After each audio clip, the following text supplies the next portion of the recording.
अस्सलामुअलैकुम वरहमतुल्लाहि वबरकातुहू।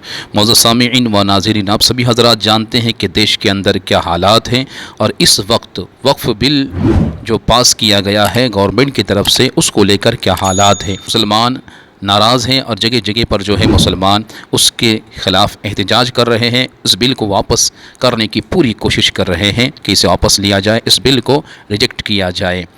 इसी दौरान में वक्फ़ बोर्ड की तरफ से एक मुहिम चलाया गया है। 10 अप्रैल से मुहिम शुरू है। अब इस मुहिम को किस तरह आगे बढ़ाया जाएगा, इसमें क्या क्या काम होंगे, किस तरह से एहतजाज किया जाएगा इस बिल के ख़िलाफ़, इन सारी बातों को हम सुनेंगे। आइए हम हिंदुस्तानी मीडिया के इस रिपोर्ट को गौर से सुनते हैं और समझने की पूरी कोशिश करते हैं। आप सभी हज़रात गौर से सुनिए, देखें, समझें और दूसरों तक ज़रूर शेयर करें। आइए मिलकर इस रिपोर्ट को देखते हैं।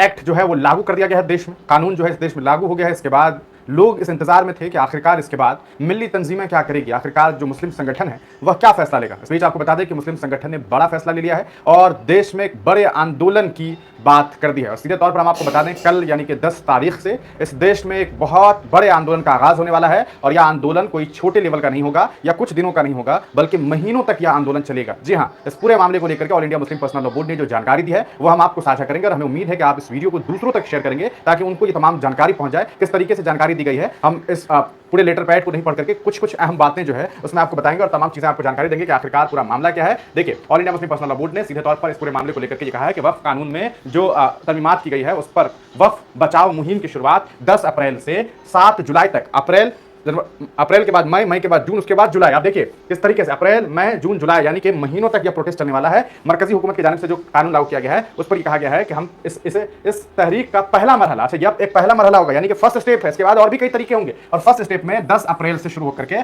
7 जुलाई 2025 को इसको जो है कहा सकता है यह खत्म पसीर होगा। और मरहले में किए गए काम और उनके कहा सकता है उन्होंने जो कहा सकता है नतायज का जायजा लेकर अगला मरहला का ऐलान किया जाएगा। उसके बाद फिर जो है एक नए सिरे से, अगर सरकार नहीं सुनती है तो एक नए सिरे से इसको किया जाएगा। आप देखिए मुहिम का मकसद क्या है, मुसलमानों को उन कहा सकता है तरमीमात के जो खबासितों, फिरका परस्तों के जो मतलब इनके जो इरादे हैं उसके बारे में लोगों को जानकारी दी जाएगी। बिरादरान वतन की जहनियत के जहनों से हुकूमत और शरपसंद जो अनासिर के गुमराहकन प्रोपेगेंडे के जो कहा सकता है नतीजे उनमें पैदा होने वाले गलतफहमियां हैं उन्हें दूर करने की कोशिश की जाएगी। तो कहीं ना कहीं ये एक मैसेजिंग सिस्टम होगा कि पहले तो इसके जरिए जो है लोगों को इसके बारे में बताया जाएगा। खैर सीधे चलते हैं हम लोग मुहिम को लेकर के कि मुहिम का रोड मैप क्या होगा। तहफ़्फ़ुज़ औक़ाफ़ कारवां, इसमें जो जानकारी दी गई है इसका बारे में जो बताया गया है वो यह कि इसका पहला इजलास इंशाअल्लाह दिल्ली के ताल कटोरा स्टेडियम में 22 अप्रैल को होगा और इंशाअल्लाह इख्तिताम दिल्ली के रामलीला मैदान में 7 जुलाई को होगा। यानी कि शुरुआत 22 अप्रैल को होगा। 22 अप्रैल को एक बहुत बड़ा आंदोलन होने वाला है और 7 जुलाई को यह खत्म होगा। इस कारवां में जिम्मेदारान बोर्ड,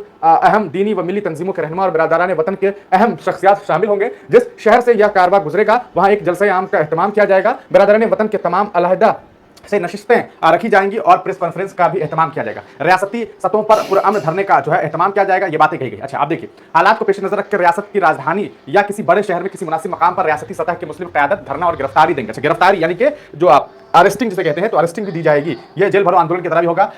तीसरा, हफ्ताए तहफ़्फ़ुज़ औक़ाफ़ 11 अप्रैल बरोज़ जुमा से 18 अप्रैल बरोज़ जुमा तहफ़्फ़ुज़ औक़ाफ़ हफ्ता मनाया जाएगा, जिसके तहत मुख्तलिफ सरगर्मियां अंजाम दी जाएंगी। जैसे जुमा की नमाज से कबल मसाजिद में खुतबात, उसके अलावा जो है आप देखें कि कॉर्नर मीटिंग्स, किसी मुनासिब मकाम पर जो है ह्यूमन चेन का इनकाद भी किया जाएगा। बिरादरान वतन के साथ राउंड टेबल मीटिंग्स का एहतमाम वगैरह किया जाएगा। जिस रियासतों में हालात साजगार ना हो वहां सड़कों पर रैलियां वगैरह निकालने से परहेज भी किया जाएगा। तो ये आप एक स्टेप देखिए। हफ्ता तहफ़्फ़ुज़ औक़ाफ़ पहला आपको हफ्ता मिल गया 11 से 17 का। इसके अलावा जो है 4 जो है वो बत्ती गुल तहरीक होगी। 30 अप्रैल को रात 9 बजे तमाम लोगों से अपील की जाती है कि वह आधे घंटे के लिए बतौर एहतजाज अपने घर, फैक्ट्री और ऑफिस की लाइट बंद कर दें और अपना खामोश एहतजाज जो है वो दर्ज करेंगे। सवाल ये उठता है कि क्या इन चीजों को कोई सुनेगा? आप अपने घर की रोशनी को बंद कर लेंगे, एहतजाज करेंगे, कैसे सरकार जो है आपकी बातों को सुनेगी? ये तो वक्त बताएगा। 5वां जो स्टेप है वो है जिले सतह पर धरनों का एहतमाम। हर रियासत के अहम जिले हेडक्वार्टर पर जो है यह कहा सकता है इसका एहतमाम किया जाएगा। धरनों के बाद सदर जमहूरिया को जो है और डीएम के तवस्सुत से मेमोरेंडम भेजा जाएगा। कोशिश की जाएगी कि उन धरनों में बिरादरान वतन की भरपूर शिरकत हो। उन धरनों में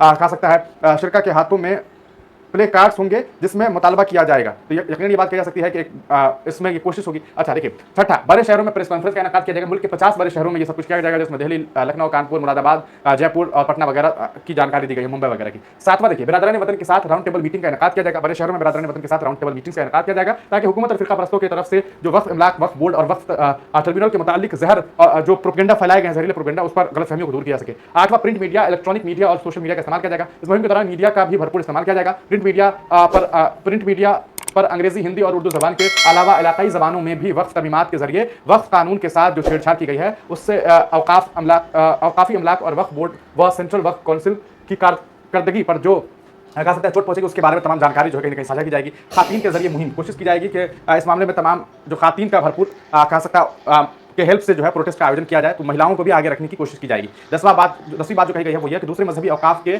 मुंतजमीन के साथ निशस्त की जाएगी और उसमें बातें रखी जाएगी। रामलीला मैदान में आपको जो है वो प्रोग्राम रखा जाएगा। 11वां जो स्टेप है, पहले मरहला फेज का अख्ताम प्रोग्राम दिल्ली के रामलीला मैदान में एक जलसा आम की शिरकत के शक्ल में होगी। इस प्रोग्राम में बड़ी तादाद में लोगों को शरीक की जाएगी। मुसलमानों के तमाम दीनी व मिल्ली जो जमातें हैं और तमाम जो मकातिब फ़िक्र के साथ कोशिश की जाएगी कि तमाम अहम कह सकता है ये जानकारी दी गई कि अहम सेकुलर सियासी जमातों के सरबराहान और अरकान पार्लियामेंट बिलखुसूस जेपीसी में जो मौजूद जो लोग मेंबरान थे, मेंबर पार्लियामेंट थे, उन्हें दावत दी जाएगी। तो यह एक तरीका इख्तियार किया गया है। कल से ही इसकी शुरुआत होगी और यह आइंदा आने वाले आपने देखा कि किस तरीके से आखिरी वक्त में जो एक प्रोटेस्ट का दिन मुकर्रर किया गया है, रामलीला मैदान में जो है एक प्रोग्राम किया जाएगा और वहां इसे जो है खत्म किया जाएगा। तो ये समझिए 10 अप्रैल से शुरू होकर के 7 जुलाई 2025 को इख्तिताम पजीर होगा। तो इस पर आपका क्या ख्याल है कि आपको लगता है कि सरकार इस पर अपनी गौर व फिक्र करेगी और इस कानून को वापस लेगी? अपनी राय कमेंट सेक्शन में जरूर दीजिएगा। सबसे बड़ी बात यह है कि क्या मिली तंजीमें एक हो सकेगी, मिली संगठन एक हो सकेगा? तमाम जो अलग अलग कह सकते हैं फिरके के लोग हैं वो एक प्लेटफॉर्म पर आकर के, उनके उलमा एक प्लेटफॉर्म पर आकर के लड़ाई लड़ेंगे? वक्त बताएगा। आपका क्या मानना है? अपनी राय कमेंट सेक्शन में जरूर दीजिएगा।